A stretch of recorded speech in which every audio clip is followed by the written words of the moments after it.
Hey everybody, welcome back to Dress to Quest. Real quick, we're going to do a couple quick adjustments on screen as we get everybody ready.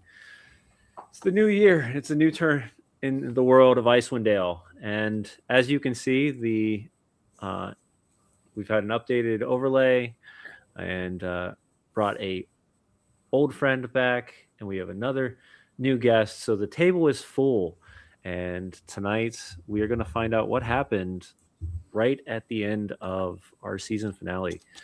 But before we do that, of course, we're going to go around the circle real quick since we've got new faces and old faces. Tell us who you are and who you are playing tonight. And we'll start right there next to me with Erwina. Wow, who made those overlays? They're so pretty. Amazing. So sparkly. Hi, I'm Idly. I'm playing Erwina, and it was me. I made the overlays. They're very pretty. Thank you. I'll kick it over to Jinjack. Hi, everybody. I'm Chris. I'm playing Jinjack Wonderful, your cleric at large, and very happy to be back. Happy New Year. I'll kick this over to Calabar. Hello, I am Humphrey Wendell Wickham. Whoa. What the hell? What a beautiful sound we've discovered. Oh, God, no. That's maybe. That second one, it sounds great now, but That's how Kelevar casts their spells. My mind is blown. You can pull that off. That would be amazing. Jeremiah was an ice giant. And we're derailed. Yep. So, Humphrey Wendell Wickham. I am going to be playing Kelevar Cobblestitch. All right. Over on to Oliver, or Ark. Hello, everyone. I'm Ark, or Arc-like Court. Tonight I am playing Olivier, the warlock wizard friend of the party. Absolutely friend. Totally friend. And will always be friend. I'll send it over to Benji.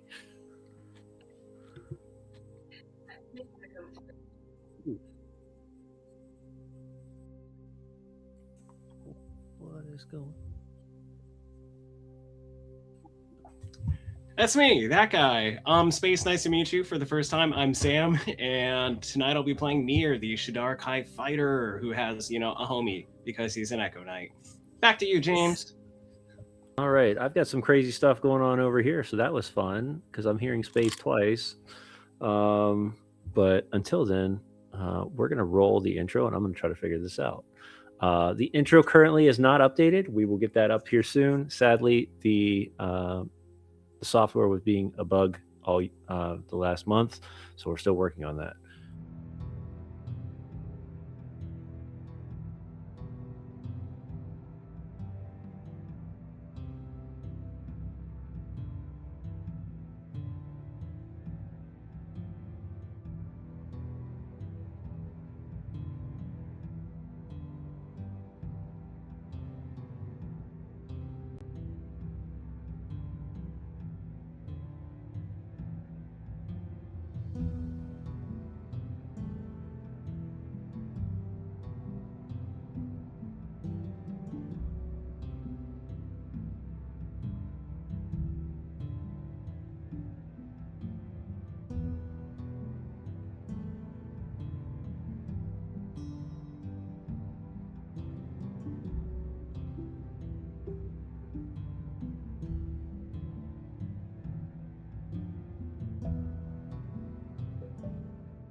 No, I haven't eaten yet. That's why I'm kind of grumpy.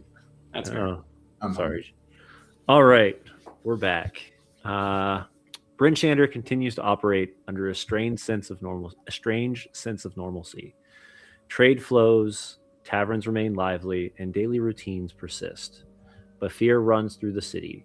Rumors move quickly, and unease lingers. That fear sharpens as the Northern Attitude stumbled upon what would be considered a serial killer's first victim. At least, that's what they would believed. Finding it within the poorer districts of the town, the victims had realized that this frozen solid, posed deliberately, surrounded by crushed rations, arranged in a ritualistic circle, was not the first, but rather the third murder that had happened. The party hunting down the one known as the Icewind Dale Killer was founded also by an old friend, as one of their own was taken by this person as well.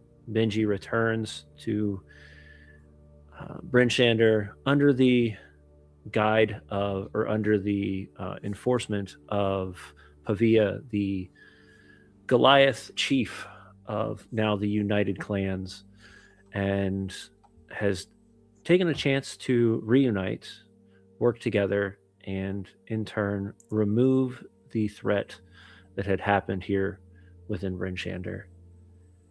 And as we closed our season last year, the party had entered covered in blood somewhat, as prestidigitation and things like that were utilized, but worn out, exhausted, and bursting through the large double doors as a group of speakers and other high-powered individuals of Icewind Dale sit around a large oval wooden table where Speaker Duvessa Shane, the lead speaker of Icewind Dale, has quietly started the conversation, but as they burst in, they find out that this is when things will actually begin.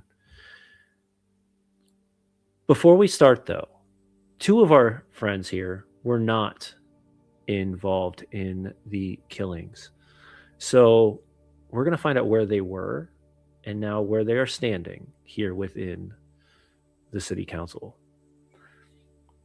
Olivier, Avarice requested your assistance as you swapped places with a counterpart of yours, another one within the Arcane Brotherhood, known as Elindra. And what was Olivier doing during that time? Olivier was double checking all of the information that they had already been given leading up to the council of who all was going to be in attendance, who was going to be there with some form of protection, even in the council room, and those who were important enough to listen to, as far as Avarice's guide in that would be. Standing to the right, just slightly behind Avarice, as she stands there, staff in hand, kind of, and the only one within the room not having a seat at the table. The Arcane Brotherhood is nothing more than a guidance and a liaison to the higher world, the other world of throughout. And behind you, of course, and then standing across next to a very known individual by the name of Trovis is Nier. Now, how did Nier get here? As stated in the previous get-together, I had actually left the group alongside Oliver. We eventually had parted ways, but I went back to the inn, and very dramatically, I got a pretty good night of rest, and I walked over here with Trovis. All right. So the two of you standing in there already, not at the seat, but within the room itself. The rest of you burst through.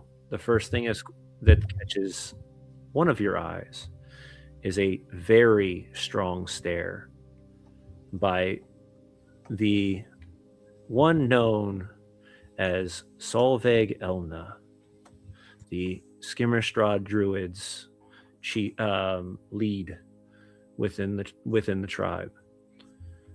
Also, Erwina's mother.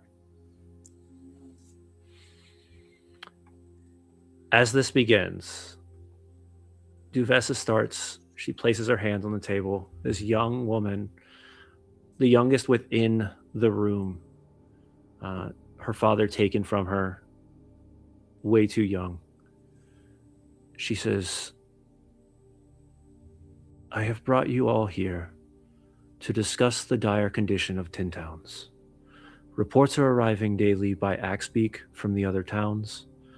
Bremen has been decimated. Very few survivors escaped. The fortified metropolis of Easthaven was not much in better shape, but thanks to our brave soldiers, they were able to hold off, allowing more to flee. Thanks to these ones bursting in, the Northern Attitudes, we have also extended our communications across the lands of Icelanddale, bringing both the Skimmerstrad Druids and the Goliath Alliance to the table. This is a concern that doesn't just rest in the town, but across the land and its people.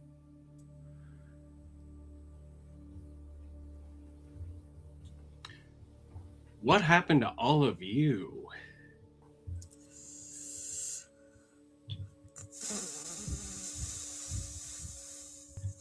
Okay. Yeah, it went that well.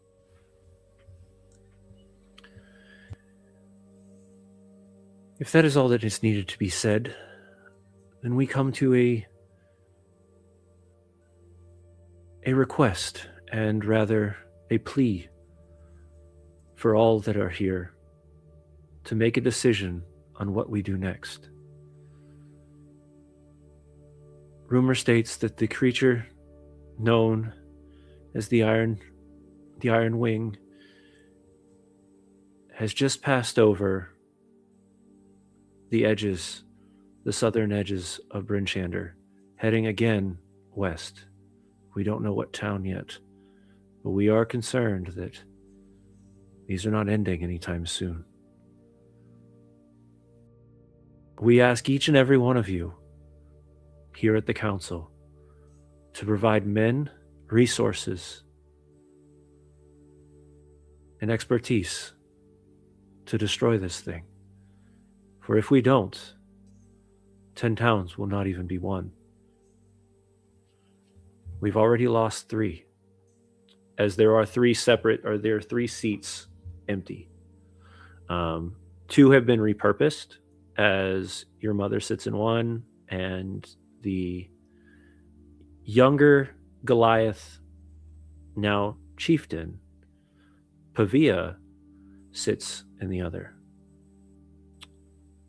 Pavia has not asked you yet, but you have been given you've been given a glance, Benji, but she does know of your past with the Northern Attitudes, and she's not going to force you to return to her side.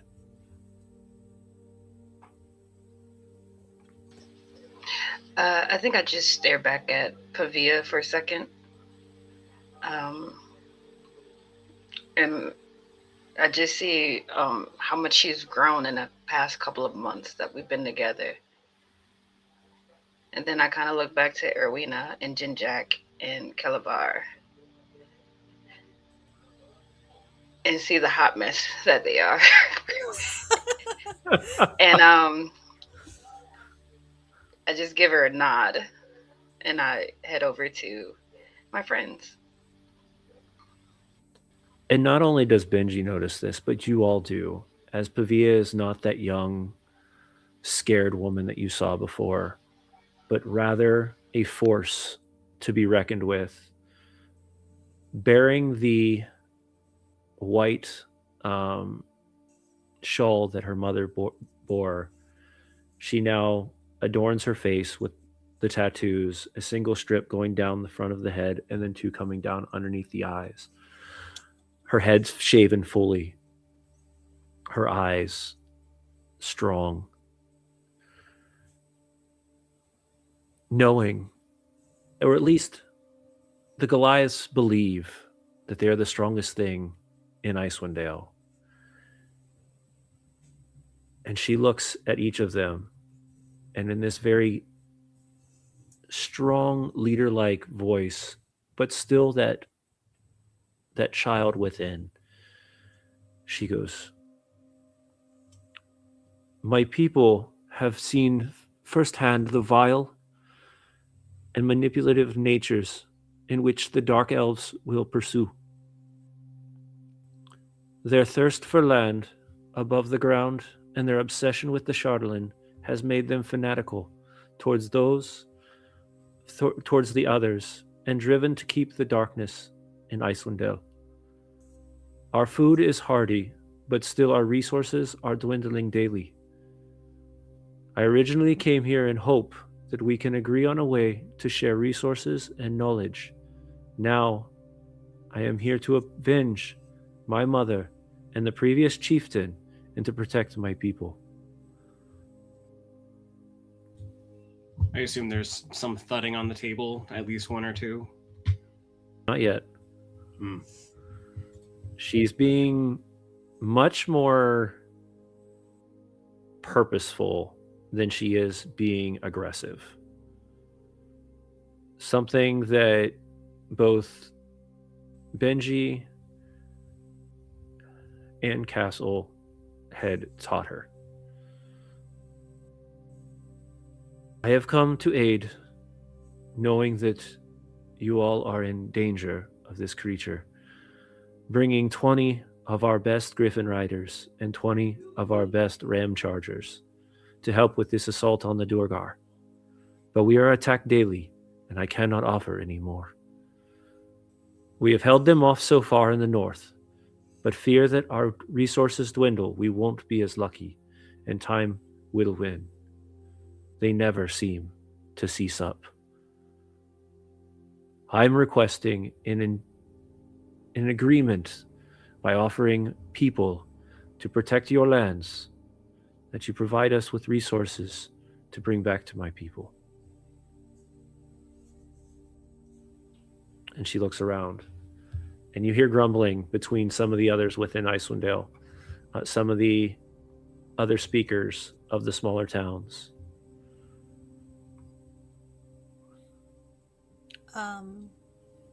Erwina wants to insight the ones that seem to be grumbling a little bit more. Yeah, give me an insight. Okay. It's not great. It's a 13. With a 13, you're getting general concern by pretty much anybody grumbling that it's a concept of resources are rough everywhere. So providing resources to somebody who isn't a part of Tin Towns, and the specific ones that you're getting this from is a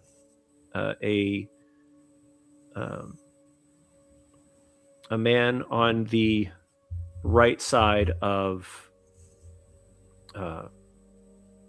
Duvessa by the name of Nerth Maxil Darnar.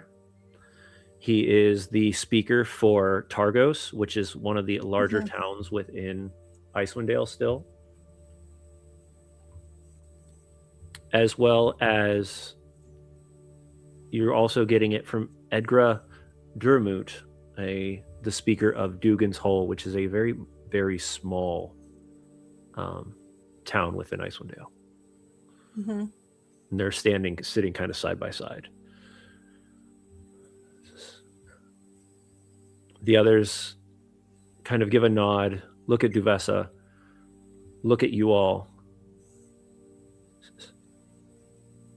and you didn't notice this before, but there's a large basket of baked goods sitting in the center of, and you see that as this older halfling woman, probably in her later years, pure white hair wrapped up in a heavy bun, a formal dress on, and this large yellow jewel necklace hanging around her neck. She goes, "We are people of hardiness, and we believe that sharing is necessary to live. However, by providing additional resources, we risk our own from being fed.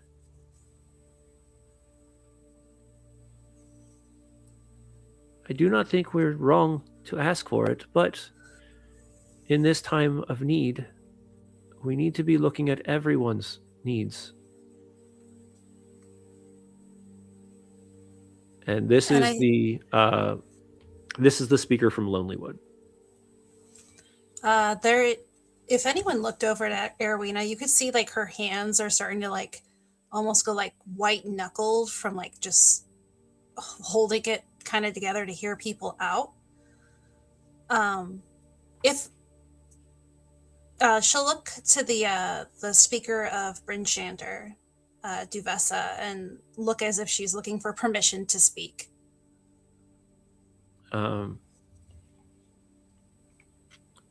After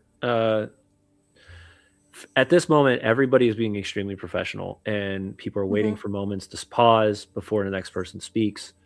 And as Nerth, the speaker of Targos, starts to speak, Duvessa, a tap is hit on the edge of Duvessa's shoulder, and she raises her hand, and everyone stops speaking. An individual by the name of Maximal is the sheriff of Bryn Shander, a large, dark-skinned, bald gentleman in full armor, and he points over to you. And you can see that this individual is probably one of the ones that she looks to for counsel the most. She says, I apologize. I don't know which one of you is who just yet, but you're welcome to speak. From our time, I am Erwina Dwin of Caer-Coneg. I travel with the Northern Attitudes and have been doing the best we can in this time for all of Icewind Dale to the best of our abilities. From our time with the Goliaths, our understanding is that part of the deep dwarven stronghold is under one of their fortresses. They are the front lines. They are your first line of defense in keeping back more of the threats that are coming. If you do not support them, a wall cannot stand without a foundation. We have to keep it all together. Otherwise, each of the 10 towns will continue to go out, and not just from Dragon Force, but from an invading force. We must work together. If you starve them, you're only eventually going to be starving yourself at best.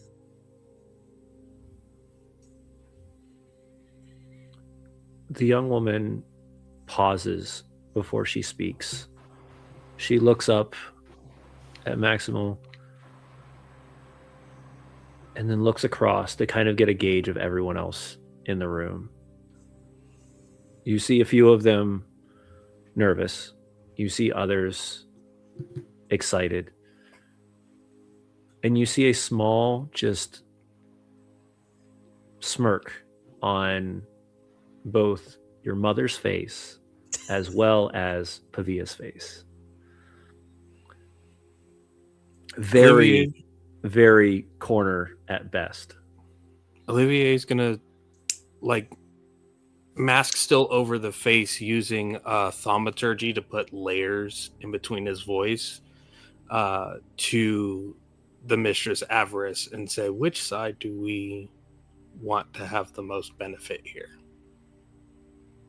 She kind of turns her head slightly to hide as much speaking as possible, as everybody else is speaking much louder.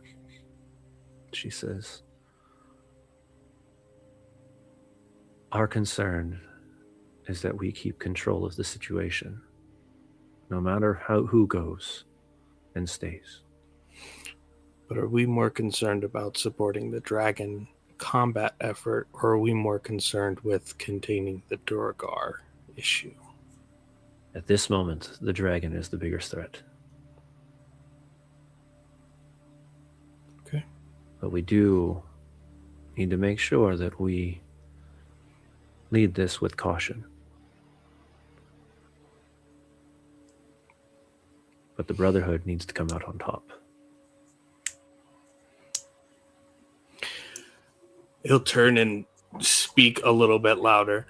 I raise a question for any and all of our tactical minds, weavers of the ether and leaders of the people. Which force dares to bring down all of the towns the quickest? Which is our biggest issue to face now, not prepare for tomorrow? If the Duergar break through the city, it is an infestation, to say the least. Burning and burrowing from the inside out. But that can happen if you're staring at the sky for far too long, hoping to have a shot. Which fight do we contend with first? And use whatever spoils come from that to ensure safety of the next battle.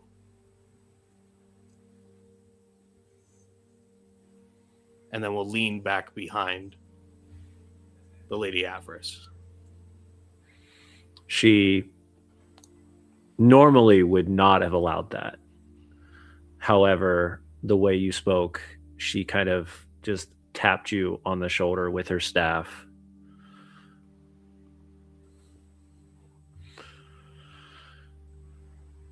Tensions are high here.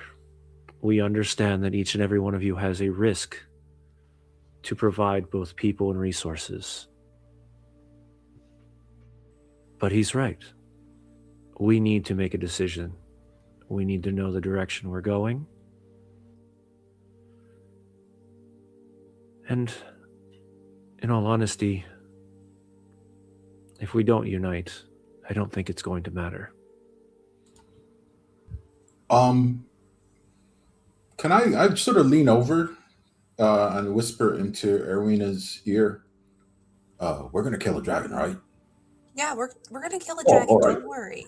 I I just just want to wanna make be sure sure. that if the 10 towns spend a lot of resources on killing the dragon, that we have a plan for when we have no more resources to throw at, the people creating the dragon. Right. I understand your feeling for, like communal spirit and whatnot and getting everyone on board. But just for the record, I reckon that the smartest thing to do would be for us alone to go and at the very least scout out the dragon. Yeah, don't worry. But and I don't want to worry about a large group of people who are just going to end up being flame fodder. And we should be the flame fodder. But you carry on, Erwina. You're doing well. Here. Mhm. And I speak a prayer for her.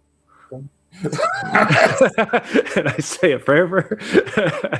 Thanks. And I give guidance, and then I just step back and I take that moment while they're speaking to each other, and while Avarice, I assume that was Avarice speaking, is making those most recent remarks, to lean down and whisper to Trovis, Erwina set us on the right path saying what she did. I think it would lend credence to you, the leader of Kaer Konig, somebody who has dealt with Duergar attacks more than some of the others who have spoken up about it thus far, to lend additional credence to the need to unite against the dragon. He just kind of gives you I was getting there.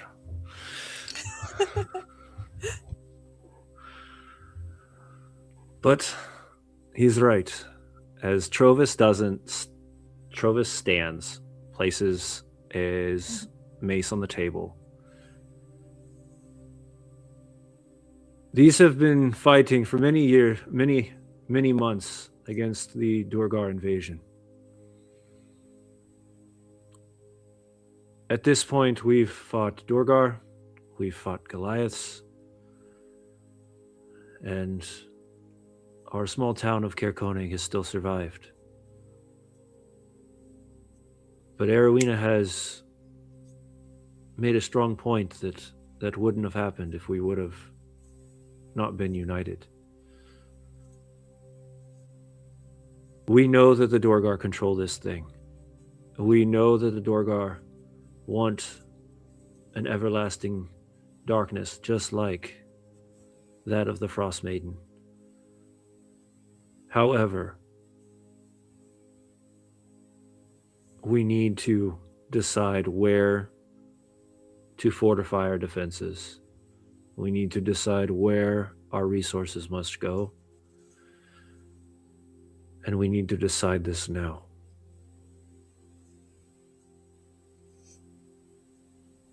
And for those that have not ever spoken to Trovis, a veteran in his own, who took the life of a speaker to have a calmer, more relaxed lifestyle, you see that general, that officer mentality come out. I suggest we pick 4 towns. We bring our resources to those. We fortify them best we can. And we send the northern attitudes towards the fortress to hopefully gather understanding of what this creature is. Attacking it out front is nothing but, as Jinjak stated, is fodder. We need to know how to beat it. We need to know how to destroy it. We need to know how it works.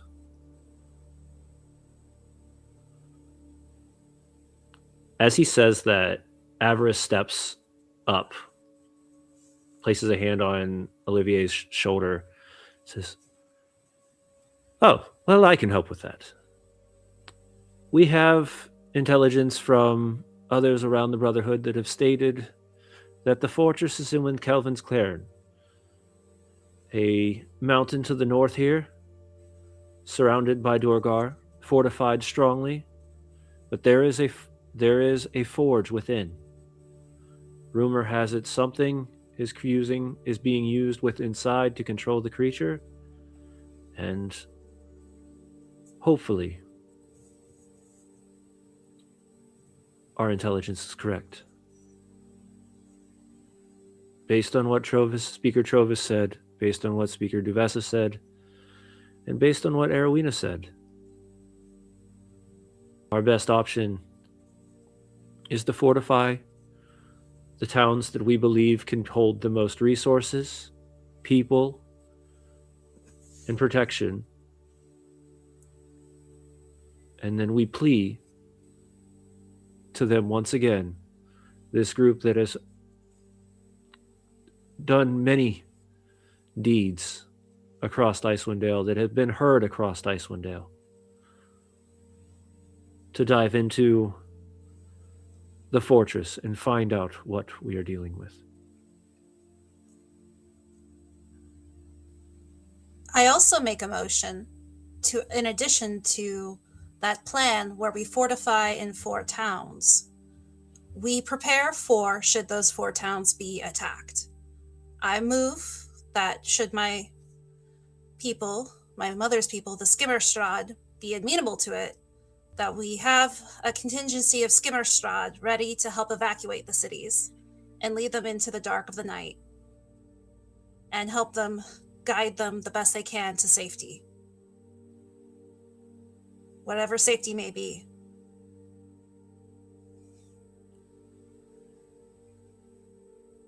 Speaker Duvessa stands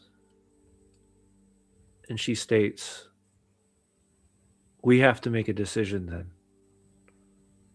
Which towns do we abandon and which towns do we fortify?"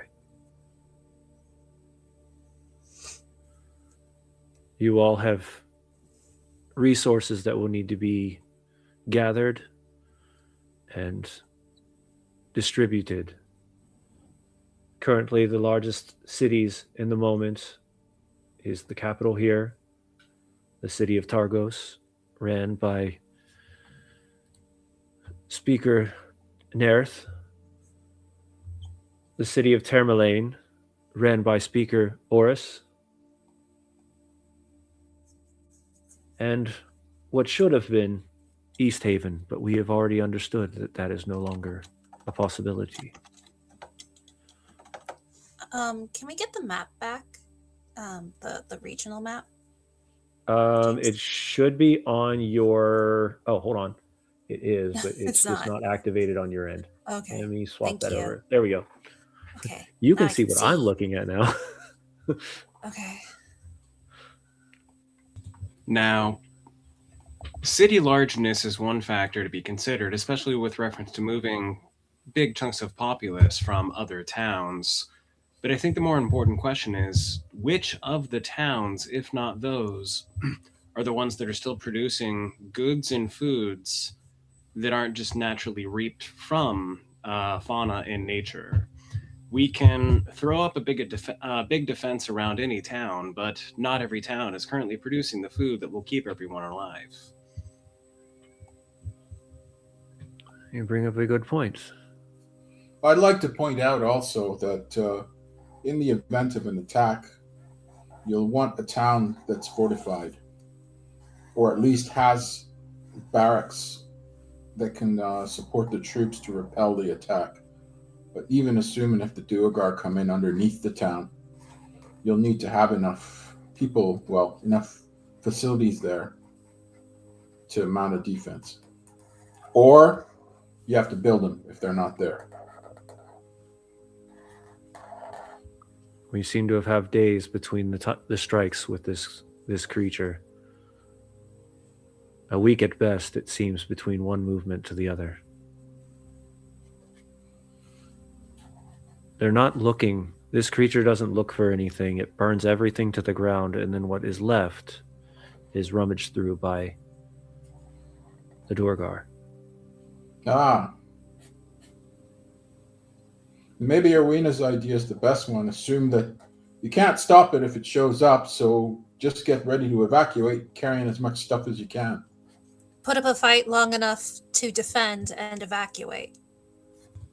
Is it moving very obviously towards one town in particular at present, or is it just circling? From what you've noticed, based on its flight pattern so far, it seems to be not, at least from what you can see, there's no pattern to it. It went all the way from Bremen, all the way to East Haven, and now you've seen shadows of it around here. So who's to say where it's heading next? Mm-hmm. Can Erwina make a survival check? Partially because of her new headband of intellect, but it's still going to be using her wisdom to kind of figure out which locations from her knowledge of Icewind Dale would be the most advantageous for both holding a defense and evacuation, giving people a route of escape or places to hide. Sure. Yeah, give me a survival check. And I will say, because you are the only one sitting here other than Benji, who is a native of Icewind Dale, you can give that with advantage. Awesome. And I'm going to throw on that prayer from Shantea as well. All right. So that's going to be a 19 plus 7 plus 3? 27. 27. 27 to pick where we make stands and where we have routes to flee. So Bryn Shander and Targos are good options because they're so close together that you can probably move resources heavily. The downfall with that, though, is that they're so close together, and if for some reason they wanted to move that, you would be targeting two at the same time. Goodmead and Lonelywood are the only ones that currently have a thriving lumber, other than Caer Koning has small amounts. Anywhere close to Kelvin's Cairn is a potential for danger. That's a large fortified Duergar fortress, which is where you were told you would need to go anyways. The question is going to be how far away from its current location and how far away from Kelvin's Cairn do you want to present your final stand? or stands. So, I think my kind of synthesis is let's have Bryn Shander and Targos, and maybe Telemaine, and maybe Goodmead, or either Tremeline or Lonelywood, and then Goodmead. And then again, if push comes to shove, they bug out. And Erwina has a thought, which is if the dragon is not going to go to ruins, if it's not going to visit places that look abandoned, Caer Konig has ruins, a ruined fortress. If push comes to ultimate shove and people have to get out, we go to Caer Konig, because we will have a place to hide that does not look like an appealing target. It will take them across the mid, which is near Kelvin's Cairn, but if the choice is death or choosing a fleeting hope, we choose fleeting hope.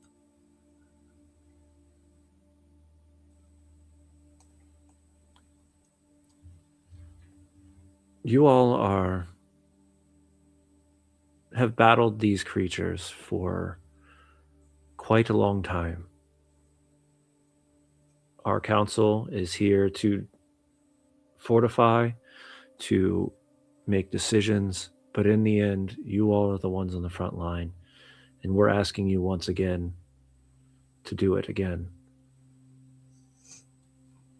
If you believe that those are the places we go, then I, as the speaker of 10 towns, not of Bryn Shander, but of 10 towns, place my vote with you.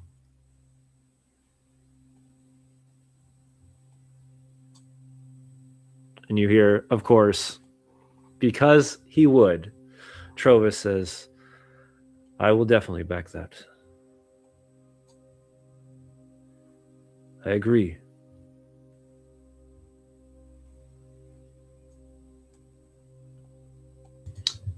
Are there murmurs of assent from the other speakers? Some are questioning it. Though the ones that you were questioning before are more in tune to doing this because you are not letting their town be destroyed. The older dwarf who's lost most of his hair, other than a small tuft on the top of his head, sits there in ponder. And what you didn't realize is that is Dorgobruff Scaleskar, which is the current speaker of Bremen, the now destroyed city of Bremen. He says, well, if this is what we want to do, then those of us from Bremen will help. My town has already been destroyed. However, those people fought well, and why don't we just give these bastards something that they can take it home with them?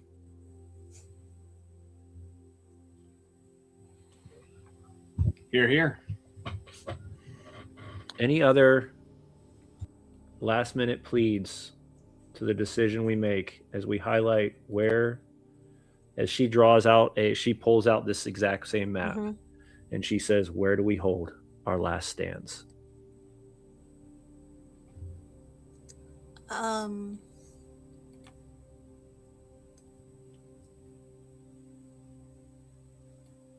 Erwina will once again speak up and kind of address the room at large. As a final plea for this, like, unity against the dragon and the need to work together. We are the people of Icewind Dale. This is not a gentle land, nor are we a soft people. We live where the winter's hunger and struggle forge us into something stronger than iron, stronger than Chardalyn that powers that dragon. Our resilience cannot be dulled.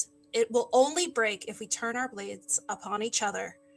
If we are to survive this rime and this dragon, we have to stand together as one united Icewind Dale. You hear silence across the council, and you hear actually this almost guttural like chuckle come from Oris Mastiff, who is a half orc, and he goes, I think she's got more balls than most of these people on this council. I agree. We are a hardy folk. And by being so, we have to stand.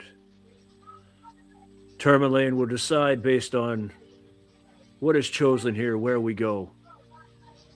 But we will stand with the northern attitudes. And we will stand with Icewind Dale. I think Benji, I look to Pavia and I kind of give her a nod. And I throw my great axe up, still covered in blood from the battle before we even started. And I say, I look directly at Erwina and I say, let's kill this fucking dragon. Let's slay a fucking dragon. Let's go. Let's do it. Yeah. And I think with Pavia's permission, I say we stand with Erwina and the Northern Attitudes.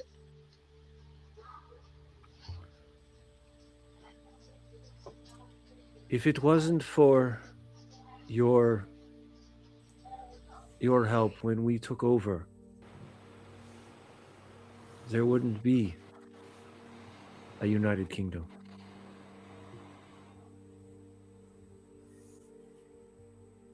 The Goliath will send 5 of our best Griffin Riders and Chargers towards each of the 4 towns you believe are the last stand. Our people are hardy, and our people will survive. We ask for small amounts of resources in return to return back to home. But my people will not stop fighting until the end. They know nothing other than to protect this land. The Goliaths will stand, and we will be a united group, not only of 10 towns, but of Icewind Dale. And I will send my enforcer to make sure that dragon is dead.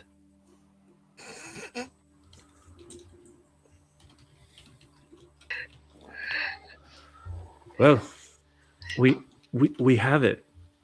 This is the decision. The council is adjourned. Each of you return to your tones. We will send a messenger to let you know where your people will start to travel to. We will open the entire south gate open for any refugees wanting to find refuge here within Bridgestander.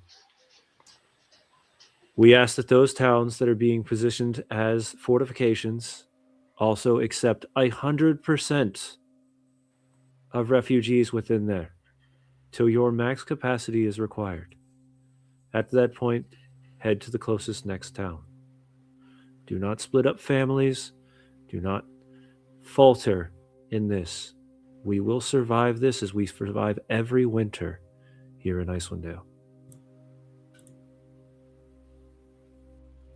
It is not unanimous yet, but I believe that this council will make a decision before the end of this evening on where we go and how we approach our final stand against this creature, this tyrant, and this invasion of our people. I ask that the Northern Attitudes stay back to help us with war plans and that those that understand war stay back to help with war plans. I understand not all of you are of a warrior tribe or have been in combat, as Icewind Dale normally doesn't need combat because we are in a place that nobody wants to be in. But this is our home, and we will protect it. This council is adjourned. Return to your places, and we will send word. And she sits back.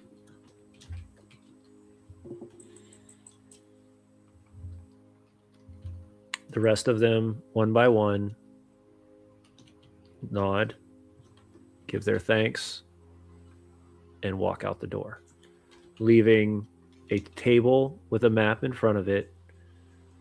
The six of you, Avarice, a consul to Bryn Shander, Maximal, the sheriff of Bryn Shander, and Speaker Duvessa, the speaker of Icewind Dale. You sit there.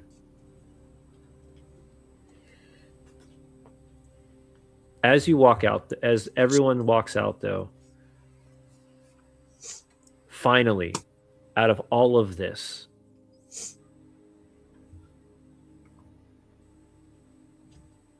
Sovig Elna speaks. We've traveled these lands for many years and understand the migration of this town, of this world. We will protect those that are in need, in refugee, and in guidance. But the Skimistrad are not of a town. We are of a people, and we are of a outside of this combat. But we will guide those in need. However, just as the circle of life is its own circle, we as well will not be in the conflict. I apologize if this is a decision that you are not happy about, but for my people, a very small group of people, we cannot risk anyone.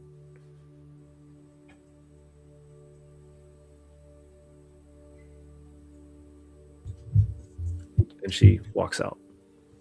And I think there's that moment that crosses Erwina's face where that white knuckle kind of grip on her composure kind of like slips for just like that brief second as she realizes that yet again, her mother's people are not her.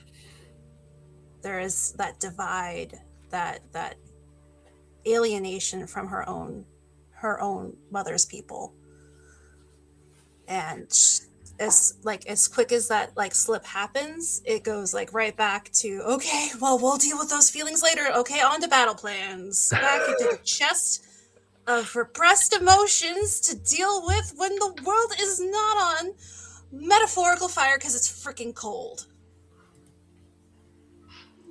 And you now stand in a war room with those that have been presented to you left, and you have all the questions you can ask by Speaker Duvessa, the Sheriff Maximal, Avarice standing there with her shrewd but forceful presence, kind of this ever-arching frown on her face, her second in command, Olivier, and all of you. Even Trovis, the original warrior, now retired, has stepped away. I'll raise my hand. Yes, you can speak freely at this point.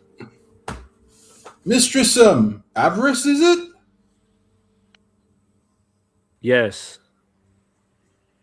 Your name's Avarice. my name is Avarice. Okay. Well, for some reason, I just find that a little bit. Well, that's neither here nor there. You were mentioning, I believe, that the fortress of the Duergar that you and Olivier's folk had investigated, the intelligence that you'd gotten was in Well, could you point it out on the map, please? Sure. She takes her staff and she points directly at Kelvin's cairn, up and across from it'd be the northeast of Tourmaline. All right. And she forcefully plants it. There is where you will attack. That is where the creature's supposed brain sits. Oh, thank you very much. Just wanted to have it pointed out on the map. Kelvin's cairn. I look at Olivier, and I just, when she plants the staff, and I sort of just raise an eyebrow at him. All right. I trust Olivier, and he's with her, so I believe this would be actionable intelligence. Olivier is not our only intelligence around here, though he is very talented. Well, he's the only one I care about. So, that being said, I don't have any other questions other than whenever you're ready to go, I'd like to have a prayer before we leave. And I step away. Okay. As you step away, Speaker Duvessa and the others within the group says, we've decided that you have stated we know that the capital will be fortified strongly here, but where else do you believe we need to target? Where should we bring our forces? Those of you with combat experience and strategy, please step forward.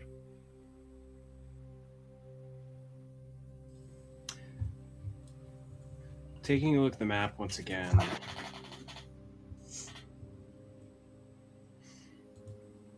Jinjak's eyes go blank for a second. Okay. And for a moment, I'm thinking, wait, I have experience in this. And then I start to remember it. And then I remember, wait a minute, I shouldn't remember this. And I stop. As I start to feel myself not being me anymore and remembering someone else, I just stop and step away. Okay. I believe we decided that our 5 best options, we can only pick 4, were Lonelywood, Tremolane, Targos, Brinchander, and Goodmead. Lonelywood and Goodmead for their ability to have resources and lumber, but they are smaller and harder to defend. What I would suggest is that we keep Tourmaline. That name is tripping me up for whatever reason. And we keep Goodmead and Targos. We don't take Lonelywood because of its proximity to Tourmaline. We should still be able to get the resources from that region. It might not have the infrastructure. And Erwina's like, I didn't even know I knew that word. Wow, this headband's going great. But it will be able to at least harvest from a similar area and still have access to the water if need be. Okay. It's a good in-between. And we'll keep Goodmead because there is no alternative access for that resource supply in that area currently. She informs you that the currently Goodmead is not present with a speaker, so that will be a conversation had once the enforcements arrive. But they will deal with that when that happens. Normally, when a speaker is not in office, then it would fall back on Brinchander. So, Okay. So you have chosen Tourmaline, which is present by Oris Mastiff, the half-orc speaker, you have chosen Targos, which is Nerth Maxildonar, who is the speaker of Targos. He's a human, and you have chosen Goodmead, which currently is speaker Liss, plus of course speaker Duvessa. What magical capabilities do any of the leaders here provide for the others? We're going to assume as if the Arcane Brotherhood isn't already being as diplomatic as possible in this moment. Are you saying, what do our speakers provide? What do your cities provide? Targos and Tourmaline are known to be large fortified cities already, so we can at least give walled shelter, larger amounts of troop protection. But as when it comes to magic, our people are a hardy folk. We're not a mystical folk, which is why I have gained counsel of the Arcane Brotherhood. So there are none in Targos or Tourmaline who possess any exemplary magical capabilities. Not that have come forward. In the last few years, the only ones that have come forward are those that are united under the two factions here within Icewind Dale, one not so helpful. The Zentarum have shown their face a few times with some power, as well as the Arcane Brotherhood has offered their experience and arcane knowledge. And then there's you all, each with quite a breadth of knowledge and experience. I offer an idea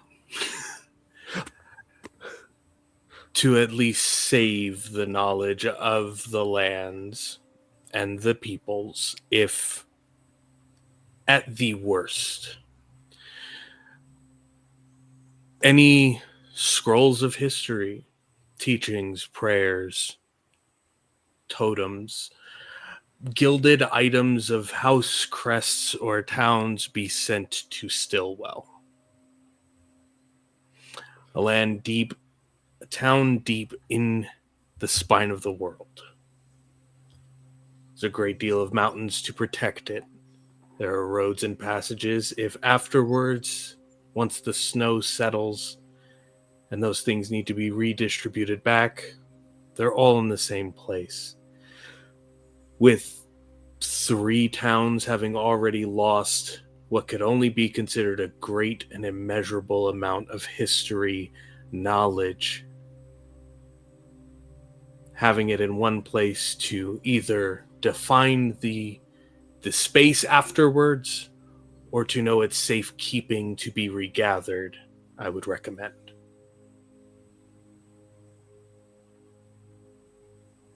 From this, and she will say something that the rest of you do know, but she does not. I've never heard of Stillwell.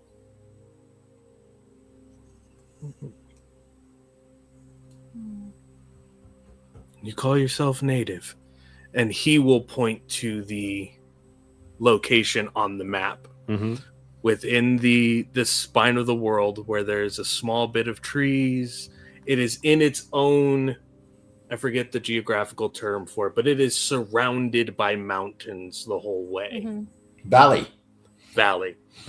Microclimate. So to catch up on some people, got a small shrine of Shantea there as well. It's very nice. The 3 of you know very well about what Stillwell is. Calavar and Nier have never heard of it as well. We can't take Calavar to Stillwell. He'll never leave. So when are we going to take him to Stillwell? I didn't want to leave when we went there. It was like no snow on the ground. It was Yeah, nice. there was a lot of complaining when you guys didn't want to leave. Looks at you both. Yes. There's a Yes. problem. I mean, it is guarded and it is protected, and not just anyone can walk in. You remember what we went through to go in there. Actually, Oh, boy, Erwina do I wasn't on remember. that adventure. Oh, all right. Well, let me put it this way: the druid that's guarding that place, he ain't comfortable with people who don't fit in. We will, if we believe though that this will protect the knowledge and the history of this town, of the world, and it can be returned, we will send a representative of Brinchander to protect it. I'll turn to Mistress Avarice. Yes. Do we have ample communication in that region? We only have minimal intelligence in that region. The mountains protect most of the land. The little intelligence that we have sent, I will say, has not returned. Very safely guarded. As the individual by the name of Jinjak has spoken, they protect their own quite well. Not to mention the forceful amounts of orcs cross the spine are not something to trifle with. We present it as a collective history of the land to be preserved for those to understand it in the future. I wish to not be a naysayer, but there's already talks of all the work that'll be needed to bring resources together to support only 4 towns when others are at risk of being blighted by the fires of the Shardland Dragon. And taking a look at this map, from the furthest town away that will no longer be supported after the move to the point you just marked here is a significant journey that, to be protected and to bring all such materials that you suggested, will similarly take a great deal of resources and manpower. Mm-hmm. Is there not an alternative location that would be more sensible, if not less safe?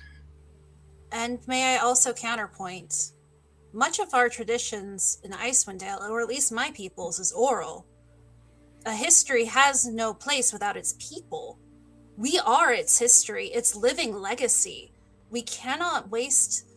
I mean, we should preserve what we can, but the important part is the people. Legacy only matters as much as there are people to uphold that legacy. Do you think there aren't those who have written stories of you and your people? That when your oral history no longer exists, maybe a newborn follower of the Path of Stars won't be left alone without some kind of teachings or information?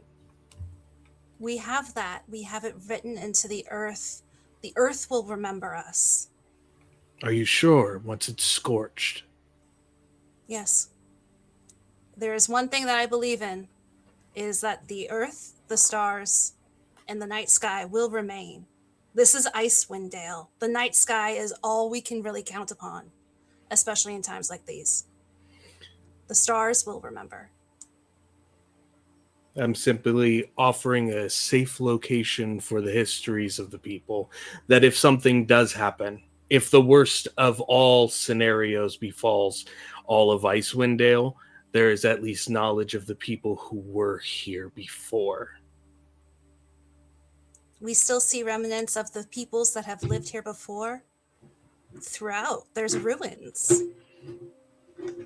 The land will continue to tell our story, whether we write it down or not. Then I yield. I was The just offering safety. the sheriff kind of you've made good points. However, you brought up another decision that might be an alternative to what we're running into. If we're trying to protect the knowledge of this place, and you can say that in good faith, the ruins have stayed ruins, why not return the history back to them? Because the last conversation was if something was already ruins, that people should move to those locations for safety. Not all of them, though. afterwards. Not all of them. Caer Konig has its own particular set of ruins. There are other places that the names we don't even remember, but they are still here in the earth. You don't remember the names, but having a written knowledge of these locations is a bad thing. They were also a people, I believe, if my mother's traditions were to be believed, a people of hubris who put knowledge and progress above their peoples, and then they became ruins. We should try to do the opposite. And Erwina is like, I'm already spiraling and is just going to go to use the washroom for a hot minute. You're good. I will follow Erwina, and I think Benji for the first time clocks the two new people. The knight and I don't know that guy. Nobody really does. It's fine. And this hooded guy here. They both Oh, got yeah. hoods. Which one? That one has a mask. Okay, mask I and don't hood think- guy. I don't Mask think and hood Benji, guy. I'd forgotten Benji's not been formally introduced. As Erwina, you can as everyone within the war room can see Erwina's frustration as she steps out. Speaker Duvessa looks at all of you and says, "You've all made a huge contribution here within Icewind Dale. Your words have helped so many, and your actions more. I'm only blessed to have this kind of counsel here, as I am young. But I have seen a lot, and Erwina is right. We are a hardy people.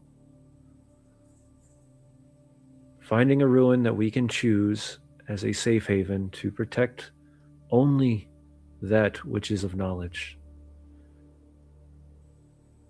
is of an utmost importance, but not over the importance of our people." I wasn't saying to ignore the people. That was never my statement. It was just that as all of these things are occurring, it would be in good interest to send these things to a separate location. Somewhere that if these places fall, that knowledge will still be available well after. It wasn't in place of people. There is rumor of ruins to the northwest of here. We will send them that way, to a land, to a spot where, away from the towns, that it can be buried underneath the snow and recovered when it's needed, if it comes to that. That's all I was attempting to afford. But let's hope it doesn't come to that. I bid you all a safe travel. And thank you once again for what you do for us here in Icewind Dale. And the amount of money and resources that we could provide to you will never match for what you've done. But do know that you will be remembered if we can actually pull this off." And she stands up and she walks out, leaving the six of you, and leaning against the wall towards the back. Actually, no. Following out with her is both Maximal and Avarice, leaving the six of you in the room. And that is where we'll take our break. Let everybody get a little chance to take a breather, and we'll be right back in exactly 10 minutes.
Hey, everybody, welcome back. All right, so those just tuning in, the Northern Attitudes have sat down with the rest of the council.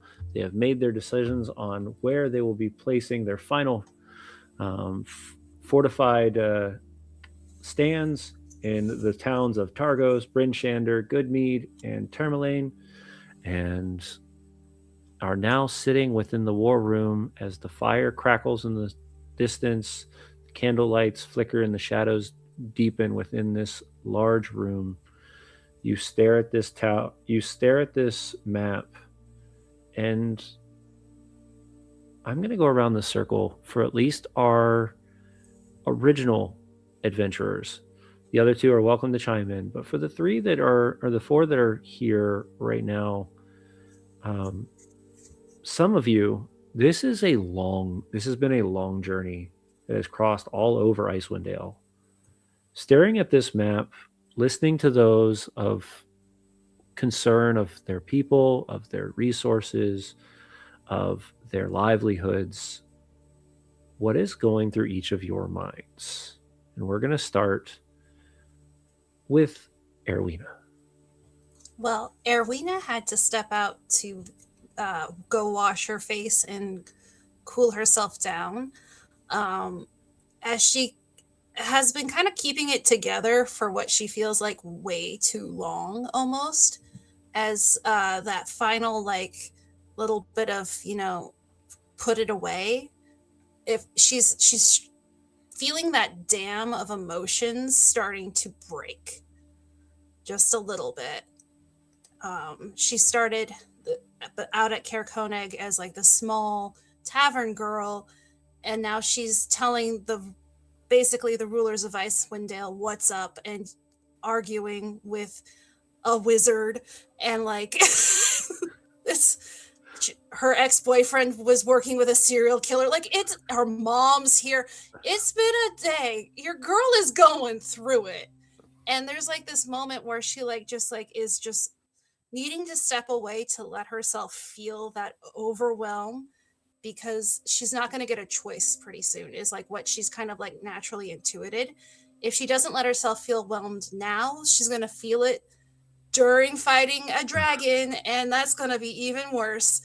So it's kind of like not even like crying, it's just like that almost void of going through and just like trying to process what has happened in her life. Okay. And I'll say either you walk in and you kind of find a corner within it, kind of stepping back from the staring while everybody else kind of huddled around this map. You take that opportunity to step back and just soak in all that emotion all at once. And your chest is tight and your head is kind of starting to pound a little bit and your breathing is faster. And then you realize that you're just pushing yourself over and over and over again. While you're doing that, the rest of you are so focused on everything going on, you don't see her pull away. Jinjak, Benji did. Yes. Okay, let's go with this one then. Benji. As I look around and I see Erwina begin to pull away, I think Benji does what she always does, and she goes and she tries to check on her. She knows how Erwina sometimes has a breakdown a little bit, so she's not going to say anything. She just stands next to her quietly, and if she wants to talk, she will talk. But I think Benji, with her back to the wall, she looks at the guy with the mask, and then the guy that was with Trovis. And then she kind of looks back to Erwina. So I see I've missed a lot. And I just kind of give her like a sideways hug. Mm-hmm. Oh, Or I'll hold my hand out if she wants to grab a Mhm. hand, if she doesn't want to hug. yeah. Erwina You're will doing- will take a hug like mid like blotting her face with a cold compress to like just like change the sensory input just a little bit. Are you okay? I don't think so, is what she says. Well, that's obvious, but yeah, I thought I would I'm- ask. Yeah, I don't think I'm okay, but I think the other option is to hide in that privy stall and never come out. So I think I'm just okay. gonna have to be okay. Because I can't live in a privy stall for however long half elves live. That's a long time. I think Benji laughs at that.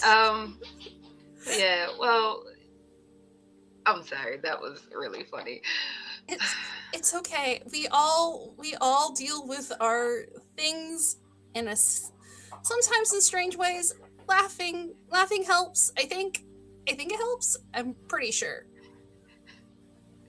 The more I see that you've changed, you definitely stayed the same. But I think I'm sorry. I'm not great at this, but Mhm. I think you're doing an amazing job. You are making the hard decisions, and we need a leader right now. And I know it's hard. I know, you want to live in that, what did you call it? The privy stall. I think that's what fancy people call them. I don't know how we use them.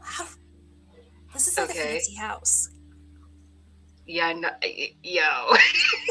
I think you kind of like turned out her pockets.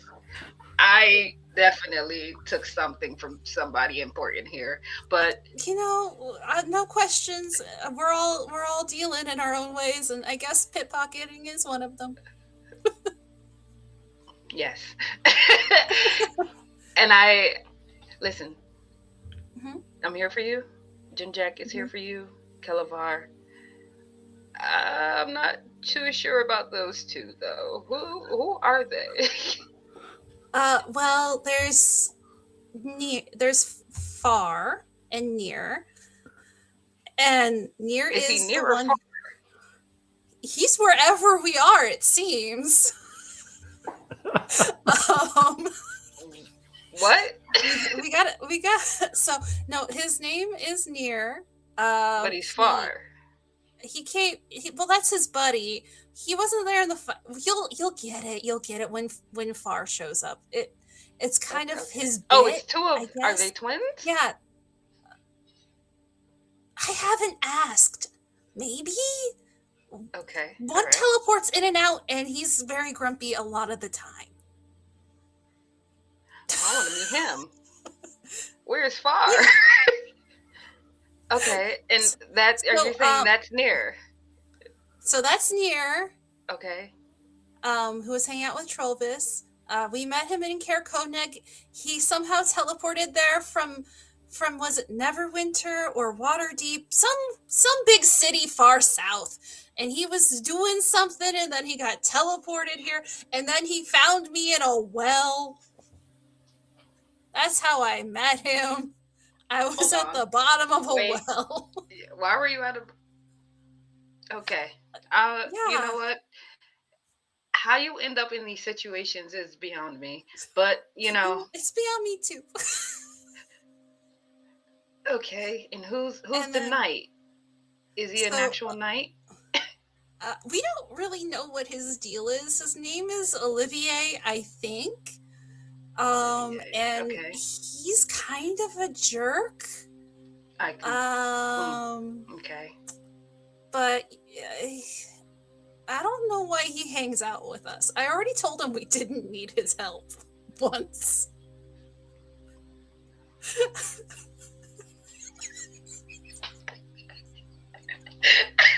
I high five Erwina. I'm so proud of you. Oh my god, you have become Yeah. so just like met him in Caer Dineval, or the outskirts, while we were hunting down this other guy that we were trying to kill, and evidently he wanted to kill that guy too, and we were tracking him by his underwear, like, Huh? or something. Yeah, there were heart shapes on boxers. It was a whole thing, and then he like showed up, and then he just was kind of grumpy and dark, and I think the term is edgy. Oh God. I Yeah. had an ex like that. I didn't like that. Yeah. Is that's okay. That's his Yeah. vibe. Yeah, I don't think we can fix So him. wait, let me get this. Wait, hold on. I'm sorry. Let me get this straight. So you were chasing a guy with heart-shaped boxers. Yeah, he was the bad guy with the demons under the castle that was controlling people. It was a whole thing. Also, he I was- might have like demon daddy. I don't know what that was about. Wow. What? Demon. Okay, we gotta catch up. Yeah, we can talk about that on the You hear way the to knock at the- probably certain death. You hear a knock at the door behind the double doors, and they slowly creep in. He goes, "I'm sorry. I'm sorry to bother you all. The Uh-huh. speakers are stating that we're closing for the evening. You have to return to your rooms." Okay, thank you. And he kind of Can I get a pot of tea?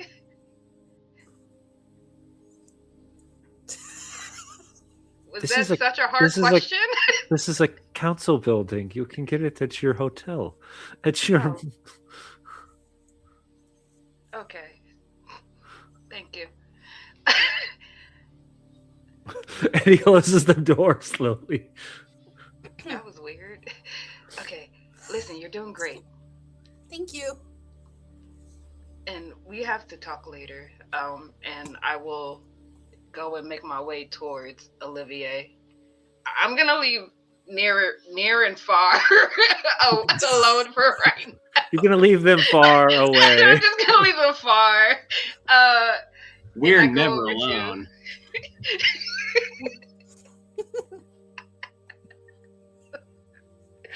And I'm gonna go up to Olivier. And I hold my hand out to shake. He accepts.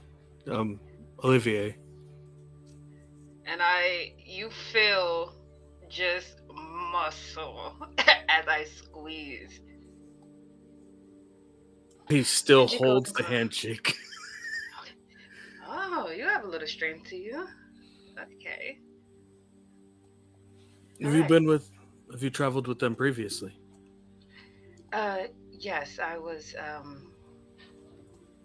I guess you can say an enforcer for this group.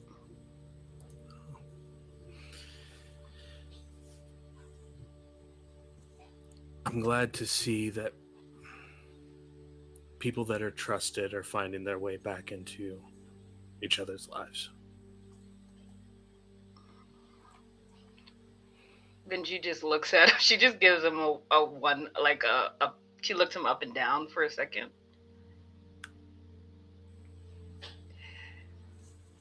You follow orders. I can tell. Not necessarily. I follow people. I can tell. Heart-shaped boxers. Okay. It was important that that man stopped everything he was doing. What was he doing? Stealing souls, possessing people, making deals, hoarding endless shells and bodies of those without life, and not paying for those crimes. Are you some sort of sheriff or something? Are you the law somewhere? No. But no one else was doing it.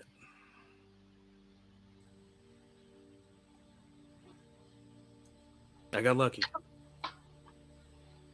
I ended up with people who also wanted to see a bad person stop being bad.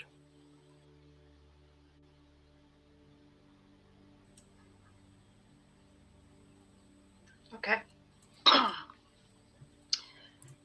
Nice to meet you. Of course.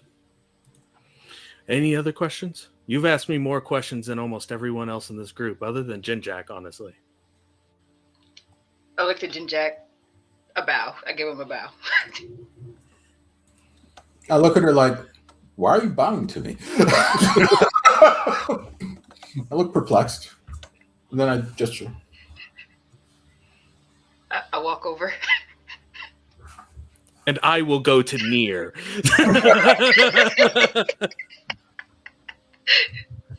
I'm having a conversation with Far, saying, I'm pretty certain he wants to kill us. And then you approach. Who's trying Maybe to he kill just you? wants to kill you. I'm pretty cool. You, on the Yeah, other but hand, eh. If I'm gone, you're gone. Who's shut up, trying shut to up. kill you? Huh? Oh, we were talking about the last fight that happened. You remember. Yeah, that fight. It was a Mhm. rough one. You were actually a big help in that last fight. Facts. I tried to be. I was trying to be helpful. Well, you certainly are. You've been a great boon ever since we met you. I don't know if we've all thanked you enough for that. It's crazy to think it's only been 2 days. Counting today would be 4 days we've been together, Nier. Okay. Well, there are 2 of us, which somehow makes it harder to track time. Does that Yo. mean it's 8 days? There's Only a if you chance. think about it a little bit more correctly than I did. And I'm sorry. He and I can talk anytime we want. Thank you for coming over. That was kind of a not as heated of a situation as I was expecting. What about for you? Is this in line with what you were hoping for, if not the Arcane Brotherhood? There's options that were presented that make the most sense, and not in service to anyone. The options and things that were presented make the most sense. My concern is with how random the attacks have been from both under the ground and in the sky. This is a straight line. And he'll motion to the map on the 4 locations that were chosen. If one falls, they retreat to the next. Then you have 2 towns in one space. If that town falls, you then have 3 in one space. Even as random as the attacks might be, even if it starts from the middle. You now split that town. I understand it, I appreciate it, but there's only so much to work with, and we're making the best with the cornerstones. And I suppose if the primary concern is something resembling a domino effect, our group is at least not having a great deal of power over the organizations that were assembled today, doing our best to prevent the finger from pushing over the next stack.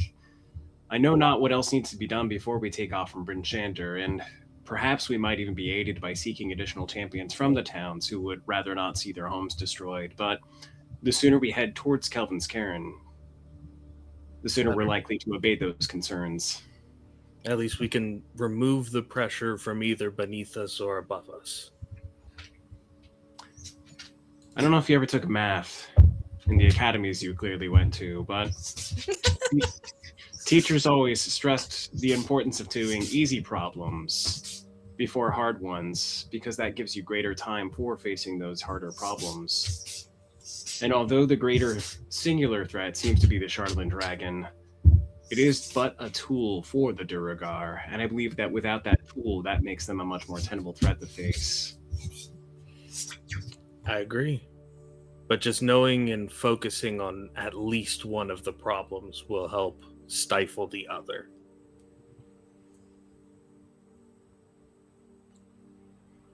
Sorry, must have been a town cat running by, distracting me for a moment there. Far kick your ankle in from behind you. He would. That's the problem. And I assume Far is over talking to like Kelvar or something like that, since I was having a moment with. No. Oh, Far in his normalcy has kind of taken a spot, like 2 feet back, 2 feet to the left, kind of leaning up against the wall in his shorts and t-shirt, just because he can. That because he ostentatious can. prick. Yep. Yeah. I'm just gonna I'm gonna be honest with you. What's your read on this one? Because with just a snap of a finger or an accidentally dropped sword, we could get a slightly different personality going.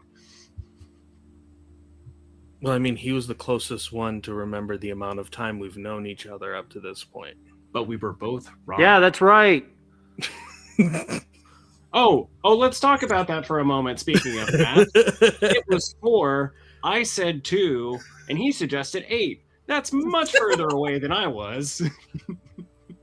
But still shows a longer period of time than just 2 days. Well, I have FADHD, which is fantasy attention deficit disorder. I can't be blamed for such things. I'll keep that in mind. I'm going to head back to the inn. Do you say that out loud, or is that just what Oliver does? No, he says that out loud. Okay, I'm going to head back to the inn. Okay. I think that's everyone's move once we wrap up here. Do you feel confident and comfortable enough moving through the city on your own, or do you need somebody to come with you? He pulls the mask over his face and then just disappears. God, that guy's cool. I am pretty sure he's trying to kill us, though. I say back in Far's direction. You, yes. Me, One of these days, you're going to figure out that if I go down, you don't come back. Every time you go down, I still come back. It's just after you get back up, probably. All right, your seeming mastery of the transitive property could use some work. And then I assume we continue to bicker without socializing outside ourselves. It's becoming a bit of a problem. Yeah, they're bickering as they're walking out the door. I looked at Jin Jack and I'm like, what the fuck was that? Oh, well, you know, he has a little bit of a mental illness, but don't let that stand in the way of. A little bit? Yes, but he's a fine fighter. He's got a good heart, and you know, I reckon you'd like him a bit. He's one of them Raven Queen people. I always assumed that you're, you know, halfway batty if you're into worshiping that. Yeah. Oh no! Don't call the Raven Queen a B word. God's forgive me. I have sinned. Yeah, but you Oh know, my God. considering your history, I figured you'd get along well with him. Oh, okay. All right. Sure. What are you gentle about near and far? Well, I mean, just you know, their hearts are in the right place, and they're damn handy in a fight. Let me tell you. Okay. Those two can mix it up. You know, I'd want them in a Donnybrook any day. All right. Well, I guess should we head back to the inn then? They No, kind you of wanted kicked us to ask out. me about. I mean, you're the one who bowed to me. I thought you wanted to talk to me. I'm like, why the hell is Benji giving me a No, bow? I Like just, I'm some kind of you know, nobleman. the- I mean, come on. I mean, the tension was thick. You know, I thought I would just switch it up a little bit. oh, well, I'm glad you turned to me to reduce your tension, because I am your friend. I But miss you noticed guys didn't so ask me much. anything- You didn't ask me anything about Olivier. He's a soldier, right? He follows orders. Oh, I think he's a right straight arrow. He is, and I have every faith in his intention being good. Just because, look, silent rivers run deep. That's all. You know? All right, so I'm you're no saying talkative fellow, and when he does talk, he does come across as a bit. But you know, but don't be holding that against him. All right, and he has. I would never, like Benji like crosses her fingers behind her back. I would never. That being said, I don't like the company he keeps. Oh. Not us, I mean. That avarice person gives me the screaming heebie-jeebies. But then again, there's a few of us whose company I don't like who they keep, but that's neither here nor there. I'm not one to judge. I'm generally a pretty easygoing fella. Yeah, I'm talking about the Raven Queen, in case you wonder. So I got that. You have made your disdain for the Raven Queen known. not disdain. Don't say it so loud, Benji. Ooh, Dorothea. Just my suspicions and doubt that she actually loves any of her followers and would care less if they died horribly. Well, I guess it's one way to find out. No, there's no way to find out. There's just. I mean, How do yeah, you you're get, by probably the way? right. You're probably right. Hey, you should wear this. And I take out somebody's chain that I snatched, and I put it on Jinjak. Oh, thank you. He doesn't know. You're welcome. You look so handsome. and I leave. I look at her oddly and say, "Well, thank you, Benji. That's very kind of you. Why is everyone leaving? Did no one ever listen to me when I said, 'Hey, when we're done, I'd like to say a prayer'?" And I Well, slammed I my thought knees we were on the going to ground. bed. They kind of kicked us out. Since when do we listen to them? They're the. You're right. You're right. All of you, haul your ass back here. Look, Kelavar's the only one who was paying attention. Thank you, Kel. I mean, he's still here. I haven't left yet. I haven't. Where is Kelavar? I haven't seen Right him here. at all. Where? Oh, wait a minute. Is he still? Oh no, Kel isn't here. I thought we were all here. You said 6. Yeah, you should be here. Okay. I've never said anything what I was doing this entire time. I would like to. I want to make a perception check to try to find Kelavar. Well, hold If I on. cannot see him in the room. Did everyone actually leave? Is it just me, Benji, and Kelavar here? I'm gonna ask Arwina is still Kelavar. in the bathroom. Quick DM question. Sure. Was there like a buffet at this event this entire time? No, there was a set of rolls that one of the speakers presented at the front at the center of the table, and that was it. Oh yeah, he probably grabbed like maybe 3 or 4, and then toddled off somewhere. Okay. Still within earshot, but just like battle planning. No, this is so not my wheelhouse. There's not even wheels on it. Yeah. So as you're looking around trying to find Kelavar, you see him in this large battle room. He's in like a corner to the backside, closer to the fire, with now the second honey roll just kind of sticking in his mouth as he's chilling. Oh well, I suppose we could do it back at the end. I'm having a bit of a problem though, Benji, if you don't mind me saying. What's wrong? What can I help you with? You know I mentioned mental illness, eh? Yes. Well, I might be coming down with it. What do you mean? Well, it's like I'm remembering stuff, but I'm pretty sure it wasn't me. What are you? Okay. You don't have like a evil twin brother or something, right? This is not like a evil twin situation. Oh, it's entirely possible. Yeah. I'd never considered that, but no, I didn't have a brother that was evil. Sorry. Okay. What are you remembering? Just snippets. They're little bits and things. They're just popping in, and then, but the moment that I try to focus on it a bit more, I get really scared, and I think it's wrong for me to remember any of it, or if I do remember it too clearly, something really bad's gonna happen. I prayed to the goddess for guidance because I'm thinking, oh, maybe she's trying to send me a message. But lately they've been getting a lot stronger. It's getting to the point where I'm afraid to sleep. Okay. I don't. Chinjak, maybe I'm not a magical person. I don't. No, but you're my friend. Okay. I'm here for you. I will. If you have nightmares, I really don't Well, want to no, cuddle no, you, no. but I will. Just in a precaution, if you notice me just start to go a little bit Crazy. Yeah, well, evil mad or anything? Use the flat side of your axe. All right? Absolutely. I will absolutely do that for you. Or your fist, or a boot, but please don't, just chop me to pieces. Give me a chance at least to recover, all right? I have other weapons that you can pick from if you prefer. Oh, all right. Let's see him.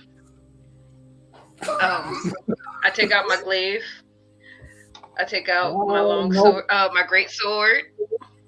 No, these are all sharp. Just use the flat side, all right? I have. Okay, I'll just use my fist then. That's fine too, but just as a precaution, just keep an eye on me in case I start going a little bit squirrely, all right? Okay. Did you get bit by like a werewolf or something? No.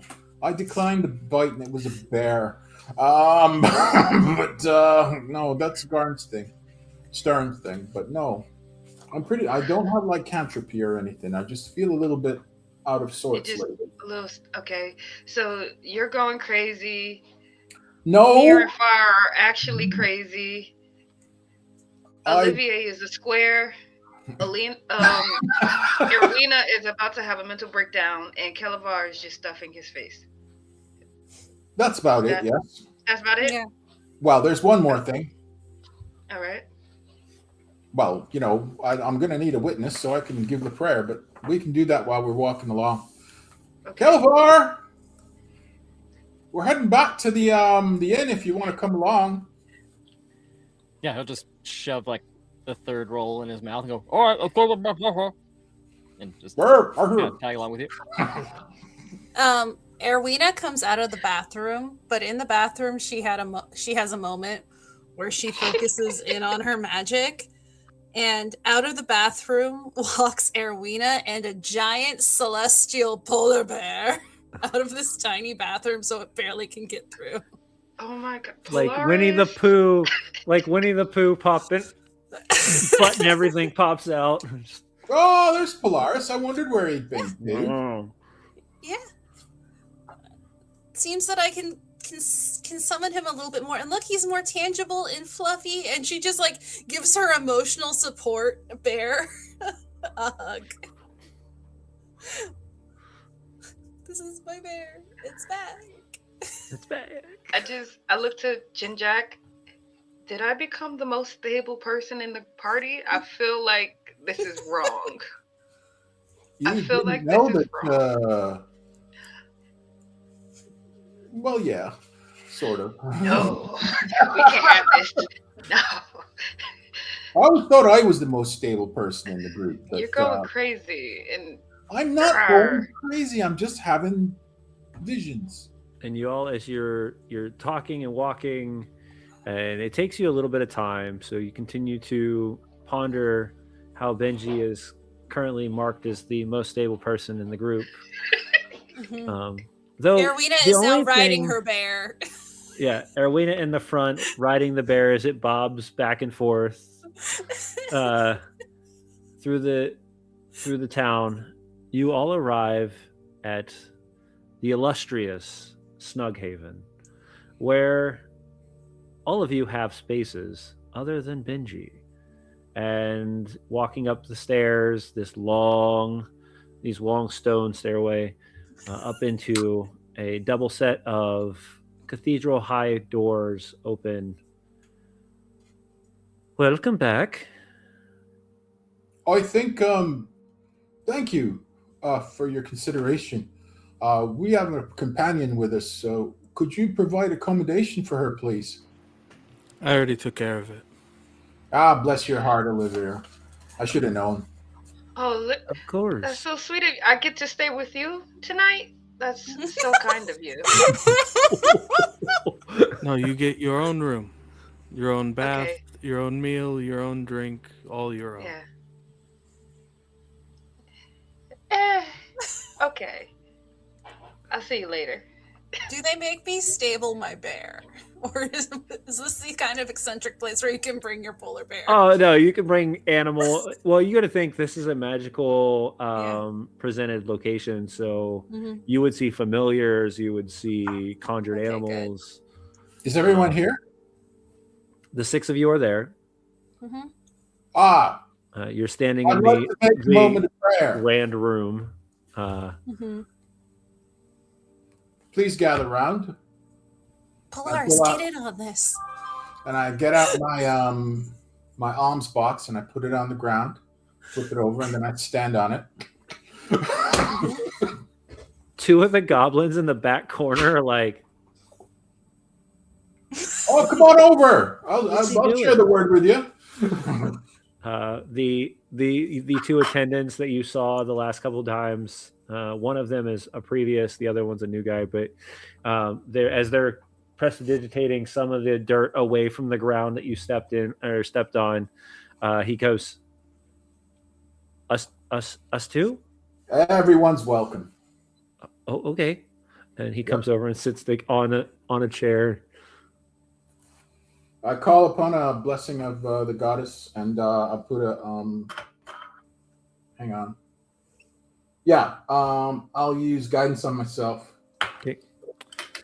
A long time ago, down south on the Titherian Peninsula, near the ghost-haunted city of Velen, there was a castle on the mire.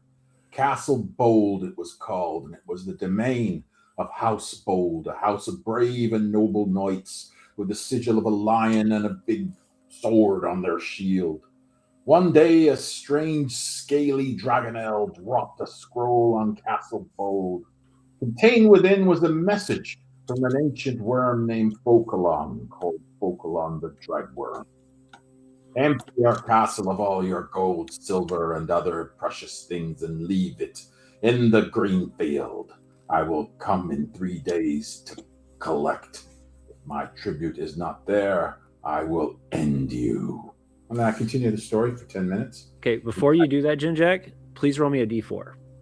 Oh. Dang it. Hang on.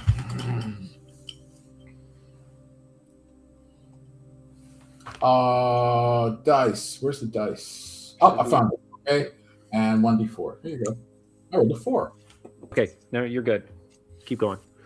All right. I gotta find my place now. Okay.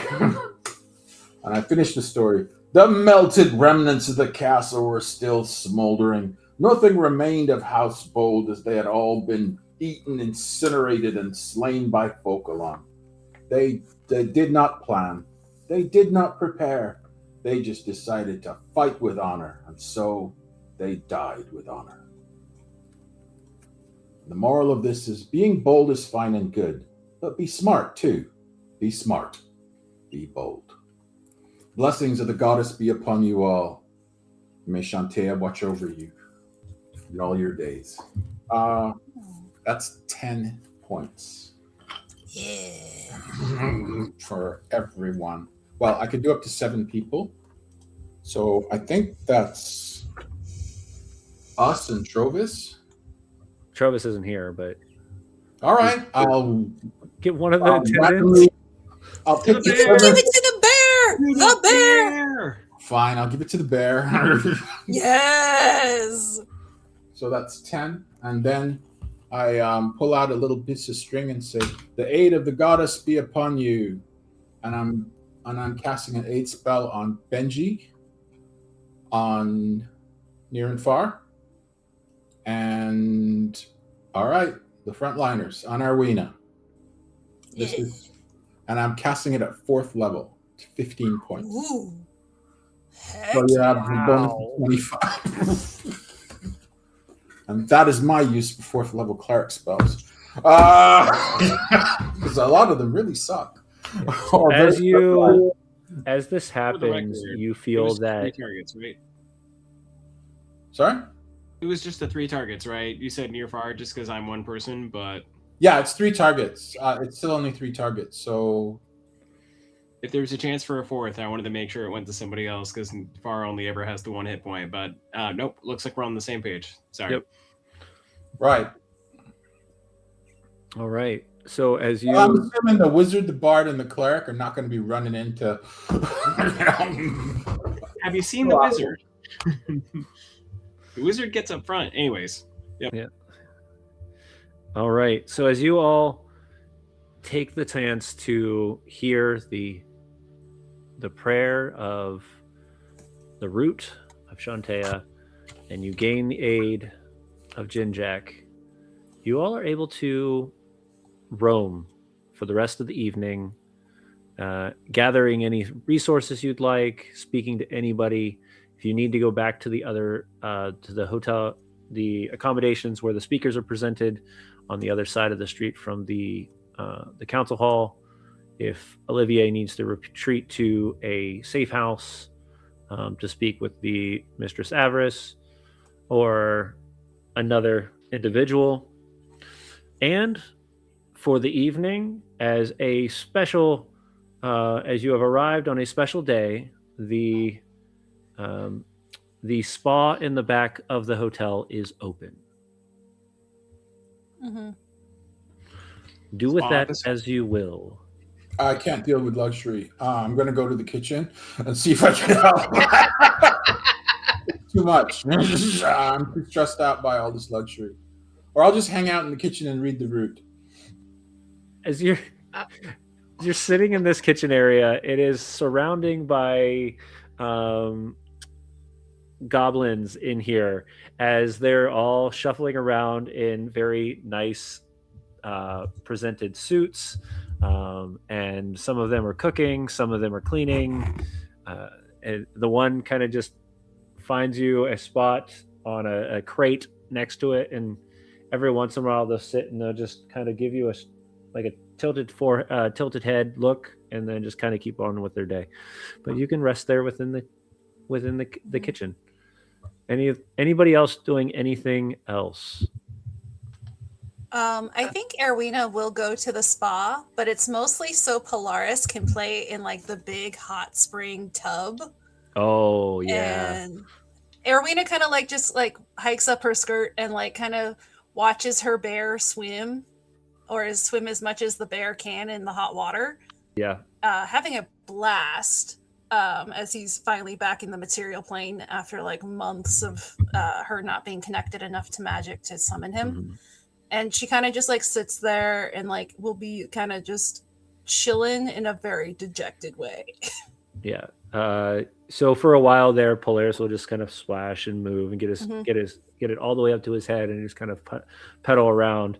And then in the end, he just comes over to where one of the fountains, there's this large feline looking fountain pour out, and he just, where it's coming down, he just sits underneath it, and it's just hitting the back of his head as he's just in his little zen state with his paws out, and just kind of sitting over there.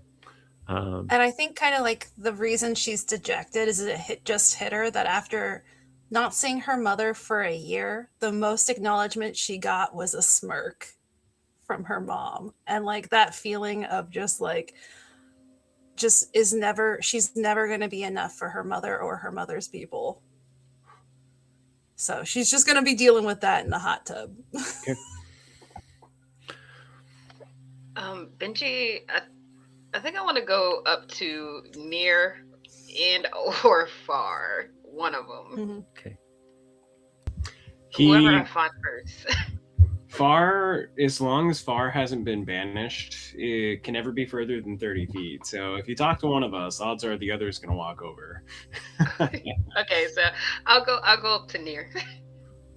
Oh, hello. I know we didn't really have a real instance to introduce ourselves. I'm Near. Yes. I'm Benji. Nice to meet you. Benji. Benji. Okay, I thought so. You come with high praise from all of those assembled. And I just gestured at everybody who either is or isn't getting ready for spa. Of course. It's well deserved from what I gather. And you've been doing good things up in the mountains too. Oh wow. I've never been. I think Benji kind of just like, she touches her chest and she's like, I've never been. Oh, this is weird. Okay. Can I be honest with you? Oh, of course. You confuse the. I'm so confused. Oh, and I just kind of look down at myself because I don't know how to react to that, and I say, I am so sorry. What can I clear up? That's not good. Your name is Near, and you're here, but Far is not here. Oh, Far is here now. He's over my shoulder, isn't he? Yeah, he just waved at me. Yeah, it. What? Are you guys? I'm sorry. I'm just so confused. My Mir is actually my family name, for what it's worth. My name is Raimir, and Far was sort of a joke that seems to have taken as a result of him being from a different realm, dimension. I haven't gotten a strong handle on the situation just yet, but he is me, and they've seemed a little different each time I've summoned him, but they all seem to have gotten together and decided that they're going to go by the moniker Far, as a result of the initial instance. Am I getting that correct? I'm Yeah, sorry. pretty While much. you were talking to me, I was just staring. He's just standing there. Why is he? Okay. I mean, I can. You know what? Maybe I should go. I kind of like you. Like, should I go? No, stay. No, stay. Oh. Okay. You've always I'm wanted to just- try a spy, right? Yeah. Sorry, go ahead. Yeah, no. I did, but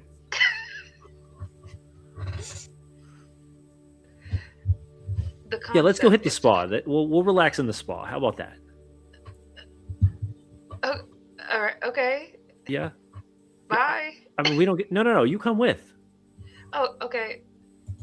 Oh yeah, no, I'm pretty good on spending time with him, but and wherever he went, he was very kind to offer to cover your room as well. I think some of us who don't know each other nearly as well would benefit from relaxation before heading out into the tundra. The spa sounds phenomenal. Have you seen the green one? Who was the green one? And I consider what Kalavar was wearing earlier in the day, and then I go, at present, I'm pretty certain it's just Oliver, Olivier, as he might have introduced himself. He was the one with the mask on. Oh, that guy. No, I haven't seen him. I think it would do all of us some good, and I kind of gesture over my shoulder, him as well. We can get to know each other better in that setting. Be happy to meet you out there. You like tea, correct? I do. I think Benji just kind of steps back for a second. Yeah. I apologize if this is strange. When I was staying at Frozen Far Expeditions and just barely interacting with them at the tavern, I heard many tales of your praise. It's great to meet you in person. I'm sorry if it comes off strange knowing more of you than you do of me. I'll go get some tea, and I'm gonna look for. Everybody's been referring to him as the wizard. I'll seek out the wizard as well. I think we'd all benefit from some time together. It's a pleasure to meet you. It was a pleasure. I hold my hand out.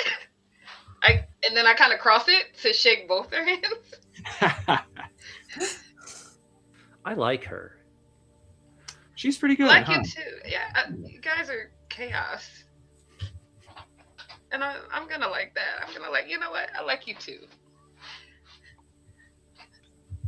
She likes me more.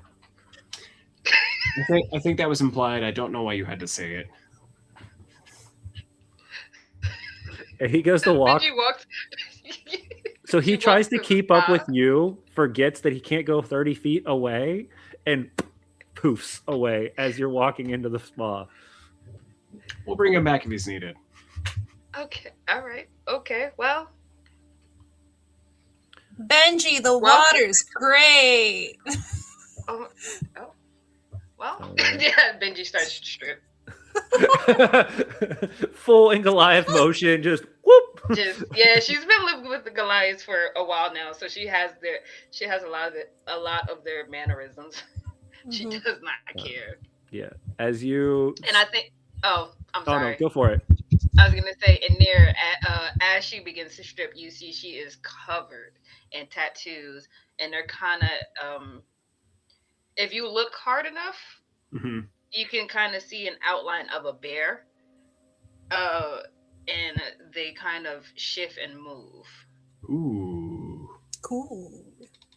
I as I walk away to find the wizard and perhaps even the bard, to ensure we're all heading in the same direction, I consider that it'll be fun to do some comparison later, as under the furs that I have at present are quite a few tattoos as well, in addition to the raven's wings on my face. Yeah.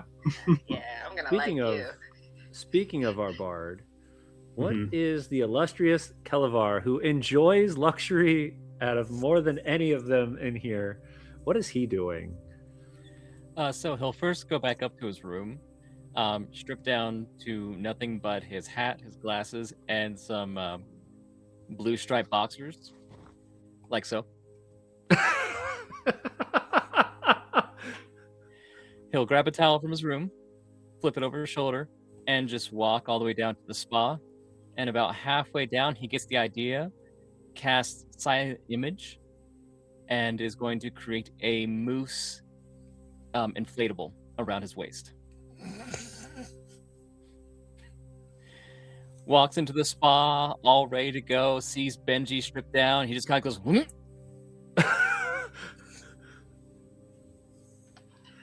Hi, And then just kind of proceeds to Kelevar. go to the far end of the spa. No, don't leave. Come join us. Polaris says it's great. The water is warmer over here. He'll adjust the inflatable moose just to kind of encompass more of him. So sort of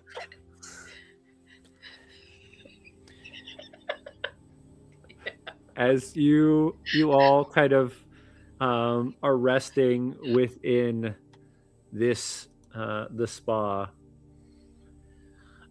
a moment of respite that has not come in a very, very long time. And after such a stressful day of discussions that in many cases could be have remnant effects that could affect the entirety of Icewind Dale, you have a moment to breathe, a moment to rest, and a moment to converse with friends.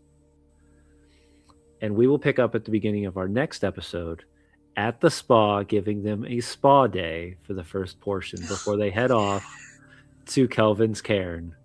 And for that, welcome back, everybody, to Dress to Quest. We are here for season 2. Yay. Thank you all for coming to hang out with us tonight. It's great to be back for 2026. New things are happening, as you can see. The whole party is full again, and things are going to be changing left and right. Tonight is going to give you an idea that shows will be about 2.5 hours now. So please, if you're worried about going over, that's about where we're going to be at from this year going forward. And things will be changing on screen and off screen throughout the year. Looking forward to it. Really quick, we're going to do a quick roundtable to let anybody know what they're doing this week or where you can find them if you want to go check out their stuff. And then we're going to pause it right at the end to let our wonderful cleric show off any artwork he wants to show. And then we're going to head out for the evening. Really quick, just as before, Idly, start us off. Hi, I'm Idly. I'm also known as Wild Hearts on all social media platforms that I have. This week we are off of Girls Gone Wasteland. We will be back next week with another episode, but don't worry. If you've missed episodes 1 and 2, those are coming not only onto YouTube, which episode 1's already on YouTube, and I believe episode 2 is already up there too. It's going to be released as a podcast on Spotify as of tomorrow. So we have a beautiful audio that I have spent a lot of time working on for episodes 1 and 2. Episode 3, again, will be next week. Coming up soon on Sunday, there is a charity stream that will be happening on my channel, The Bad Ideas. And I'll let Sam talk more about that. on his turn. And then later in the month, we'll be starting our monthly one-shots with guest DMs and guest players. We're very excited for that. As well as if you are into swords, sorcery, and sports anime, I have an open casting call for what we're calling Hot Night Summer or Hot Summer Nights, a jousting sports anime set in the medieval period, because why the heck not? So there's a lot of projects going on the Bad Ideas that won't be out until May or June, but we're trying to cast early just so that we get amazing people. And that's the tip of the iceberg for all of my projects. Off to the next person, please. Okay, we're gonna bounce over to Ark. Hello, everyone. I'm Ark, or Ark Light Court, affectionately known as the Power Rangers guy in TTRPG space. You can find my books, all of the games that I've written and created and published as an independent TTRPG creator at my website, arklightcourt.com. You can also join the Discord and find out all of the other things. I have so much going on right now, I couldn't even tell you where I'm appearing next right now. And that's it for me right now. Awesome. Sam. Hey, that's me. Everybody, James will talk about it in just a moment, but we are beginning to kick off a lot of our Tabletop Misfits content coming soon. The project that I'll talk about right now, just to say that I'm excited about it, is that we had filmed our first 2 sessions for Candela Obscura yesterday, and that's a series that'll be dropping very soon. We can't wait to share more about that with you similarly very soon. But coming up before then, as Idly referenced just a couple of moments ago, we are going to be hosting a charity one-shot this coming Sunday on The Bad Ideas on Twitch with an amazing cast of persons who are going on a daring journey with me to mix Vampire the Masquerade's V5 and Cyberpunk Red TTRPGs. Many years ago, there was an official supplement called The World of Future Darkness that melded the systems. And once I found that, I said, well, you better believe I'm going to take it away from V2 and Cyberpunk 2020, update it just a little bit, and have our vampiric edge runners choom it up while taking on a new net security red ice. That's a big danger to everybody out there. So tune into that. It's going to be a wonderful time. We're benefiting a great group, and that is all the stuff I currently have coming up. Oh, and we have raffle prizes. We do have so raffle prizes. If you donate $5 for a ticket, you will be entered in. We're kind of collecting a few different things, but as an example of things that will definitely be for raffle, I have a brand new copy of Things from the Flood from Free League. That it's not associated with them. They gave me an extra copy of it, so it's going to go to a new home and get used for charity. Yeah. Awesome. Humphrey. Hello, I am Humphrey Winawickham anywhere and everywhere. No projects currently happening. I will be appearing at Genghis Con, not next weekend, but the weekend following, and joining our Dungeon Master there. Got plans to actually go to Gen Con for the first time in my life. That's going to be interesting. Lastly, I have gone through a rebranding on social medias. I'm no longer Fortuna's Favor. I am going to be Humphrey's Chaos Corner, where I will be showing more of what I do besides just dressing up like a grumpy old satyr. Like miniature painting, sewing, crafting, cod pieces, and things like that. Leatherworking, and just show that I'm not just a one-trick creator. So, I dropped my link tree in the chat. Feel free to follow me wherever it takes you. So Patreon, Twitch, TikTok, Instagram. Yeah. All the things. Yes. I'm going to do this, and I know she's going to get mad at me, but Space, what we got going on over there? Actually, I actually have something, but I don't think I can talk about it. Aw. I don't think I can talk about it right now. I'm sorry. Guys, I'm Space. You can catch me here on Mondays. Happy to be back. Thank you for having me back. It was nice meeting you two, Sam and I'm sorry, say your name one more time. Ark.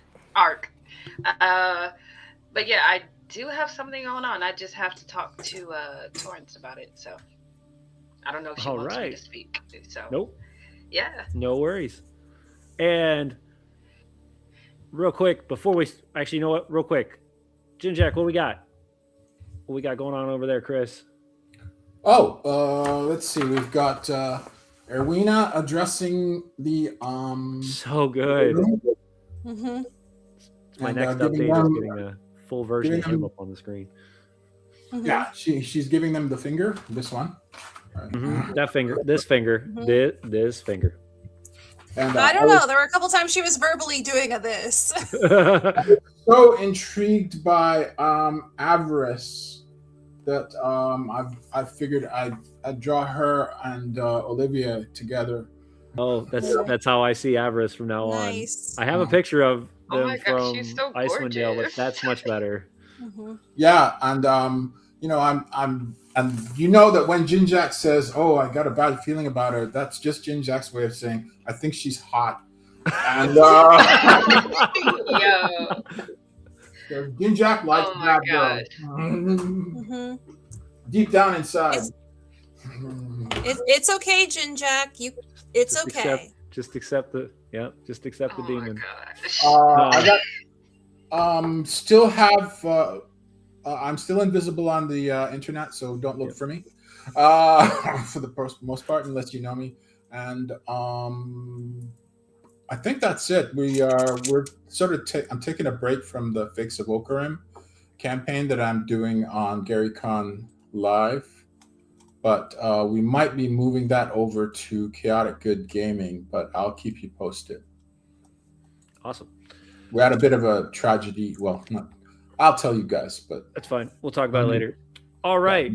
And as you can see, Misfits is back. This year, we've got a ton of stuff coming up. If you weren't already aware of it, Tavern Talks is on Wednesdays. Beaker Builds is on Thursdays.